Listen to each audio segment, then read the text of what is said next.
Hey guys, Charlie Black 20 back again. I I am doing a video based off of some news footage I watched today. I did not know about this, that apparently a high school in Florida has been talking about changing the name of their high school for over a year, and apparently it is called Robert E. Lee High School. Now, for those of you who don't know, Robert E. Lee, he was a American citizen born in the 1820s to, well, his father was Patrick Henry Lee, one of our founding fathers and signers of the Declaration of Independence.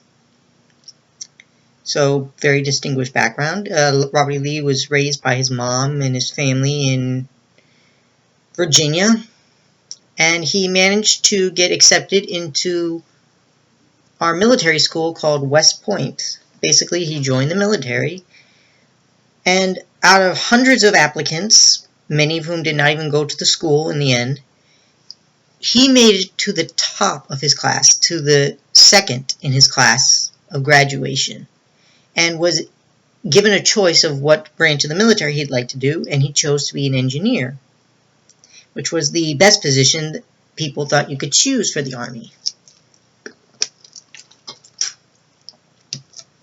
And he served the United States loyally by helping to improve forts along the coast, helping to build canals, taking up various positions, was commandant of West Point for a while, and was then in the ensuing Mexican-American War, where he distinguished himself by rising from I believe, a captain all the way up to a lieutenant colonel within 2 years.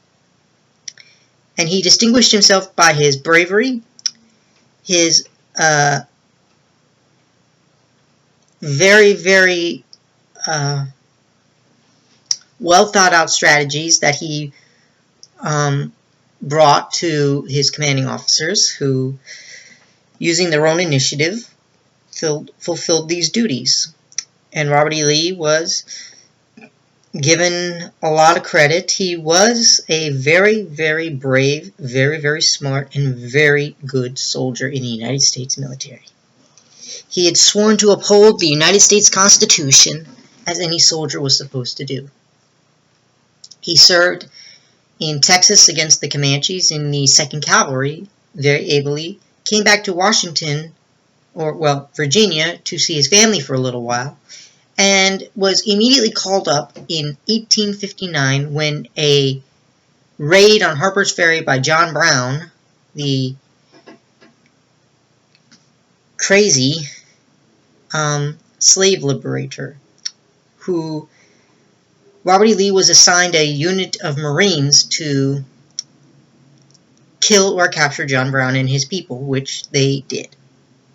And John Brown was hung for that. Robert E. Lee, when the American Civil War broke out in 1860, 1861, depends on your point of view, he was offered by Francis Blair, who was a top member of Lincoln's cabinet, he was offered command of all United States forces. Robert E. Lee turned it down. He didn't like turning it down. He didn't like going against the country he had sworn to uphold, but he claimed that his loyalty was first to his home state of Virginia and his family. He then, for the next 4 years, waged war against the United States of America as a Confederate general. Not as a Virginia general, but as a Confederate general. Because the Confederate States were formed out of 11 different southern states, all of which owned slaves. All of which wanted to perpetuate the institution of slavery, chattel slavery. And Robert E. Lee was integral to that. His personal views on slavery were that he considered it a necessary evil. He very much took the position of our founding fathers, with one exception. He did believe absolutely that Africans brought here as slaves and continuing to live in slavery and born into slavery for whites to do with what they wished were better off in a Christian white nation as slaves than as ignorant African savages in Africa. That's what Robert E. Lee was. He served the Confederate government with as much patriotism as he did the United States, became the most revered general in all the Confederacy. And there is no doubt, Robert E. Lee was the most talented commander that the Confederacy ever had. Winning victory after victory, holding off Union armies against so much odds, doing things that nobody expected, and succeeding in ways nobody ever expected. And then the final surrender of Appomattox, where he said that in his honor to not cause any more harm to the state of Virginia or to his army, he surrendered his army to the Union, which brought around the end of the war, or at least the beginning of it.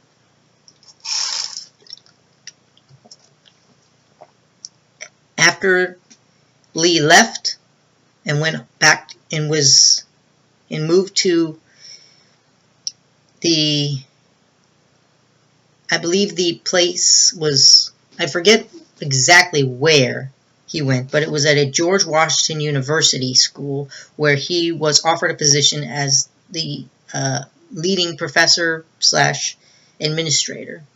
He moved his family there and basically tried to live out his life like normal. He told all other Confederates to go home, that the war was over, to become United States citizens again. But Robert E. Lee never spoke out against those that practiced violence, terrorism, all sorts of oppression against newly freed slaves. He never spoke out against it. Never. Not once.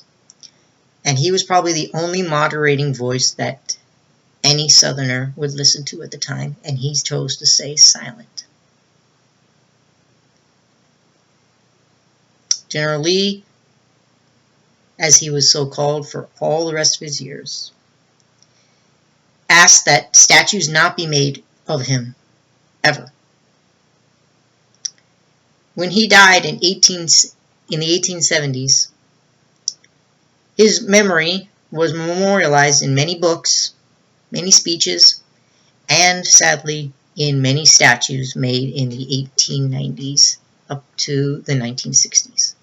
He had schools named after him, obviously. He had military bases named after him. He had so many things, roads, highways.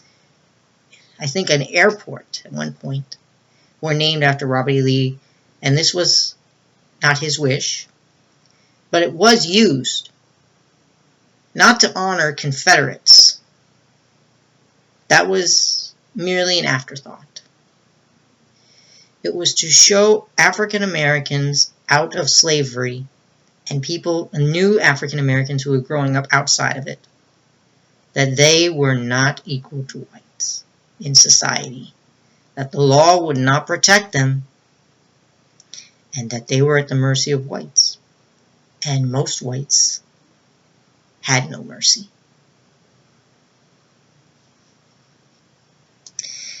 So you can imagine me seeing this debate, or really an open forum, where these people who had lived in that area of Florida, had gone to this Robert E. Lee High School for many years, graduated from there, coming forward and giving their testimony, or at least their views. I thought, yeah, the students, they're going to give their views. And they did. A lot of them did. Some of the older generation came forward from both black and white, Hispanic, Muslim. They all gave their views. I expected to hear some people saying, we don't want to change it. It's just too much of a hassle. It costs money. Why does it matter? It's so long ago. I did not expect to hear people saying, the Bible defends slavery. Yes, one of the people, obviously an older white gentleman, came forward to the podium, to the microphone, and said, the Bible defends slavery and that slaves have an obligation to be loyal and obedient to their masters. You want to use that as a defense to not change the name of your old high school, to defend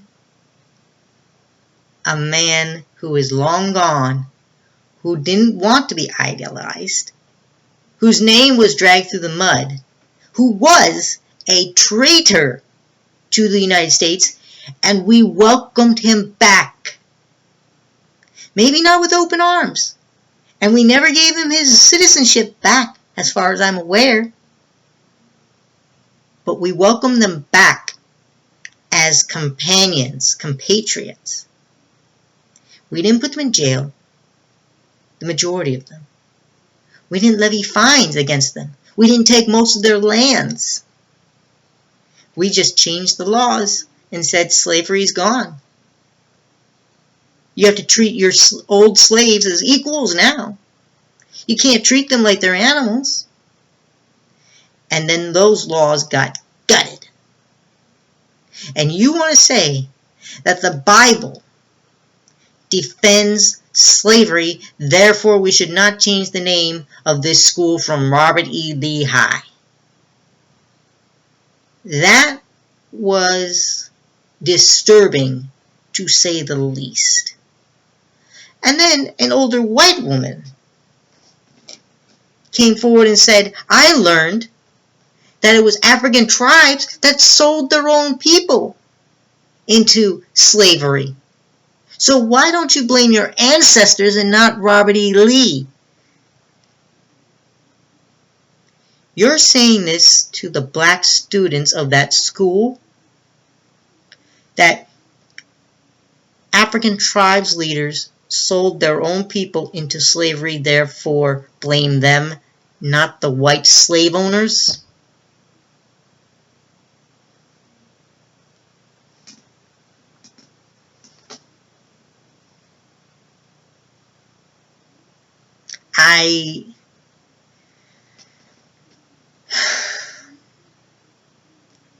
This shows the kind of defense that people have to fall back on when it comes to changing the United States memory. Not the history. The history is quite clear. But the memories that these people have lived with. That slavery wasn't so bad for blacks. Are you kidding? It's America. It wasn't that bad. It's not like we were the Romans or the Greeks or the Nazis. We weren't like that. No, that's true. We were definitely not like the Nazis. And we weren't like the Greeks or the Romans. I think, in terms of legalism, and in terms of philosophical, scientific, and to a great extent moral belief, we were even worse. No system of chattel slavery survived as long anywhere in the way that it functioned, like it functioned in the United States. From the inception, from the first time we brought slaves and changed the laws of slaves in Jamestown, to the point that we ended slavery in 1865. People don't know this, but the United States was only second to last to end slavery in the West, or in the world. The only other place was Brazil. And when it was ended in 1881 by the Prince of Portugal, who was the King of Brazil, basically, there was a coup against him. And it still ended. And we went... I don't want to get off on a tangent about Brazil, about slavery. I want to stay on topic. Changing the name of the high school, as many people who spoke up in favor of changing the name, a lot of them were students And most of the people said, no, we should listen to the students and let them decide. We'll let them vote on whether to change the name because they go to the school every day. And I heard, and the school apparently is 64% non-white, meaning black and brown. So it's not people who could relate to Robert E. Lee. These are people who Robert E. Lee would have looked down on, had seen as not quite the same, not equal, no matter what. So, when I saw this news story, and I saw what these people said, and then went back and read the article, I thought that I couldn't be shocked anymore. I really thought, I can't be shocked anymore that there's so many crazy things people will say. But these are seemingly normal, everyday people in America coming forward saying, we don't want to change the name of our old high school, even though the students of today do, because my memories are more important than them, and because my sense of who I am is so deeply tied to Robert E. Lee.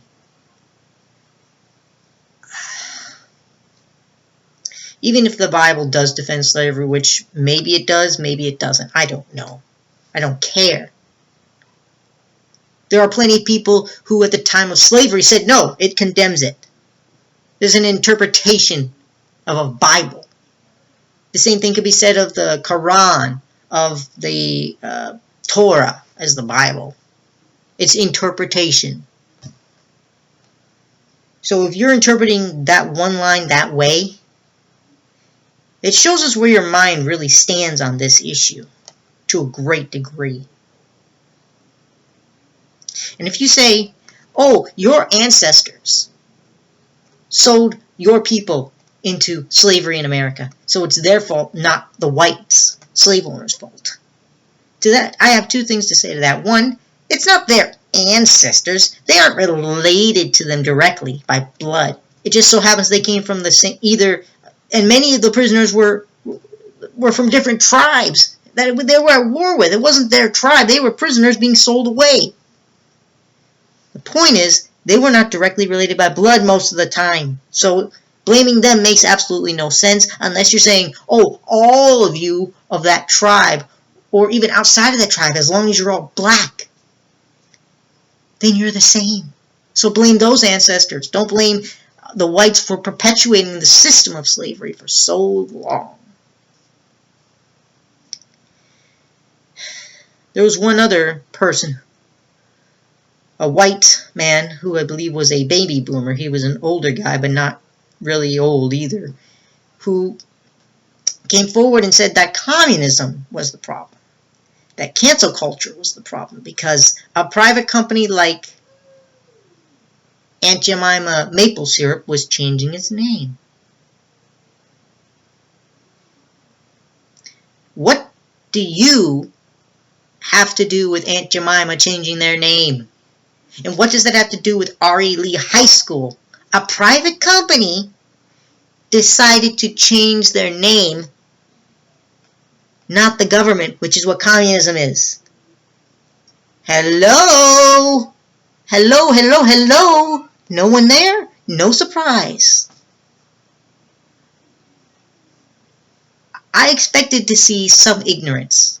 I expected to see some stupidity as well. And again, ignorance and stupidity, different things. But I expected to see both. I did not expect to see such open hostility and open racial prejudice from people who had gone to that school in front of these students in a microphone. They truly believed they were saying the right things, that they were right, and the students who were trying to change this name, who wanted to do this, that they were wrong, and that their memories of this Robert E. Lee School were more important. And the legacy of Robert E. Lee being who he was, what he represented, the ultimate, penultimate Confederate military general. The man who upheld the Confederacy and the loyalty to his state of Virginia. Oh yeah, by the way, he was a slave owner, but forget about that. That wasn't important. His personal life's not important. I did not expect to see such openly racial prejudice. I'm going to end this video on one note. As an amateur historian, and I got my bachelor's degree in history, I have always admired Robert E. Lee for his generalship. He was a very loyal soldier to the United States until the 1860s. But his generalship, his bravery, his love for his men, and his love for Virginia does not excuse his personal things. His family, old aristocratic family, connected to our founding father, Patrick Henry. Oh, I apologize, not Patrick Henry. I very much apologize, not Patrick Henry. Richard Henry Lee, otherwise known as Light Horse Harry Lee. I always knew him more by his father by his military name. I apologize to Patrick Henry Lee, to Patrick Henry. I apologize. My fault. I messed up my words. It is Light Horse Harry Lee, Richard Lee, who was the signer of the Declaration in that case. And he, Robert E. Lee, as brilliant a military mind as you could find,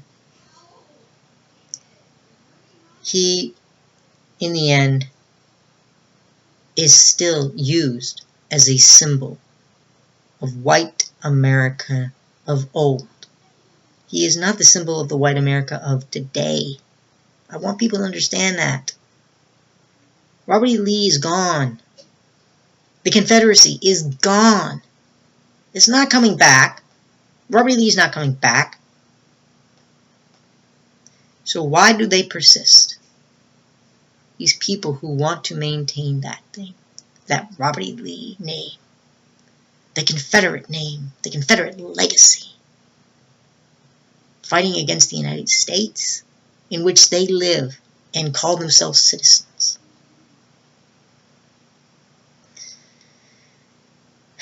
They might say they have their reasons, their memories, their feelings. In the end, it comes down to one thing only: maintaining things the way they were and not trying to change things, not trying to move forward with new ideas, with new beliefs in equality. That equality is not just an ideal that maybe we should strive for, or is an ideal that the world thought about. It's a belief system now that equality is right, and that this skin color, it shouldn't matter. People still believe that skin color matters, and that generation, or those people, whether they're the new generation, the old generation, people who still believe that, I'm sorry that your memories are being, quote unquote, tarnished. But I'm not sorry that we're moving forward and that you are wrong in that. The idea of equality is just an idea. It is real. And it's going to win in the end. There will be backsteps, backlash, and hell of a fight. But just as that name of that school is going to change from Robert E. Lee, and he's going to be put into the history books as what he really was, which was a United States soldier who turned traitor and was never given back his citizenship when he came back in. That is what he's going to be remembered as.